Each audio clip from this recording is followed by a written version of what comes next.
All right, Kim Mo-gyun live for us at Seoul Station covering the early voting period for the June 13th local elections.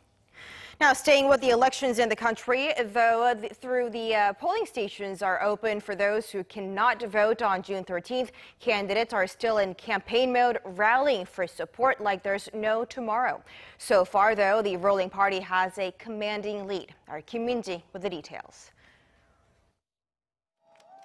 In final opinion polls allowed to be released ahead of the June 13th local elections on Wednesday, the ruling Democratic Party of Korea appears on track to sweep to victory.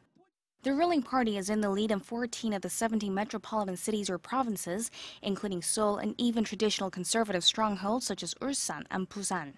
The main opposition Liberty Korea party, which initially aimed to win at least 6 areas, is in the lead in Gyeongsangbuk-do Province, while the southeastern city of Daegu falls within the margin of error. An independent candidate is leading in Jeju-do Province. Up until election day, the ruling party says it will be doing all it can to secure its supporter base in conservative strongholds. The main opposition, meanwhile, is trying to reverse the trend by implementing a new two-track strategy, with the party's leadership focusing on policy-making, such as promoting solutions to boost the faltering economy, while party lawmakers are supporting campaigning in their respective districts. But with less than a week left, it's unclear whether any variable will be big enough to turn the tables. The Inter-Korean Summit and the North Korea-US Summit have had a big impact on the local elections, and as we can see, the positive developments have been reflected in the polls. On top of that, the opposition bloc hasn't been able to bring up an issue to outweigh that attention. What's different in this election is that voters want to show their support for the government rather than necessarily choosing the best candidate. Initially, it was believed an opinion-rigging scandal involving a ruling party member and the struggling economy could erode the popularity of the ruling party. And now, with prospects gone for a possible merging of candidates, the remaining variables are voter turnout and swing voters. A glint of hope for the main opposition is the bloc of voters referred to as shy conservatives, those that don't tell pollsters that they support the main opposition Liberty Korea party.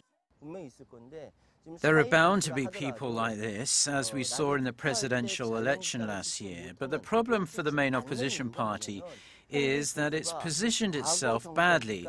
They're supposed to be an alternative to the ruling party, but they haven't really been able to cut their ties to the impeachment of a former president, and all they're doing is criticizing the government. If they'd supported the positive results while criticizing where the government has come up short, they'd stand a much better chance.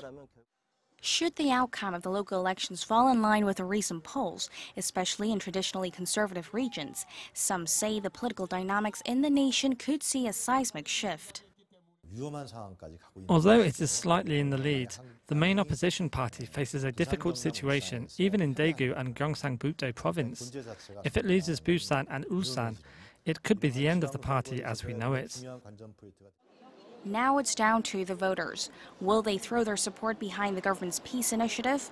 Or will they look past North Korea and assess the government's successes and failures when deciding who gets the vote? Kim Min-ji, Arirang News.